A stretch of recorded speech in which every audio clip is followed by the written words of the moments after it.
Trinidad and Tobago, there's still a lot of Saharan dust in the atmosphere, but we are also in the hurricane season. And across the Gulf of Mexico, they're watching for a possibility of a system developing, which will likely be called Barry. But for us, we continue to see a lot of that Saharan dust. A few pockets of cloudiness are expected, maybe over the next few hours. We're looking for general rain as we get towards Friday, as we see another tropical wave passing by. But right now, dry, hazy conditions are expected for the first part of your night. We'll look for the showers to build as you go through your Thursday. Also quite breezy as you head towards the eastern shorelines throughout Thursday.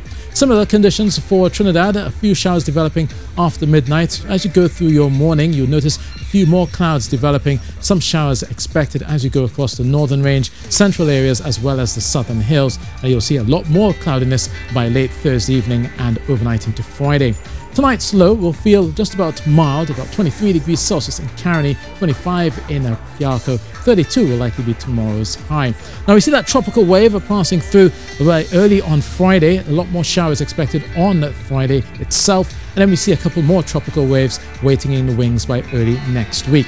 So Friday, watch out for those thundery showers that could turn heavy, especially towards parts of Trinidad. We'll be mindful about that. Also the possibility of some street flooding in places. On Saturday, a lot of that moisture begins to clear. We generally see fair skies on Sunday before some more rain arrives on Monday. Offshore, continue to see those east-northeasterly winds of 20 knots, a moderate chop, 2 meters through the Atlantic, with easterly swells still short at 8 seconds, and there's only one high tide for you, and that's at noon.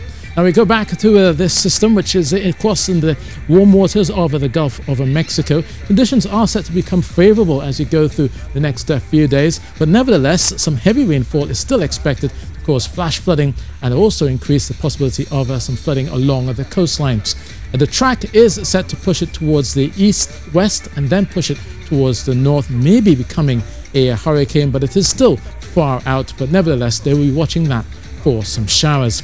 For the Greater Antilles, it remains mostly settled. A few showers are still passing by for Cuba, but the Saharan dust will be dominant from the Eastern Caribbean coming all the way down, but not so far south as Georgetown. They'll begin to see some of those showers from that tropical wave as we get towards late on Thursday and going into Friday. So that's weather, and that's it from me.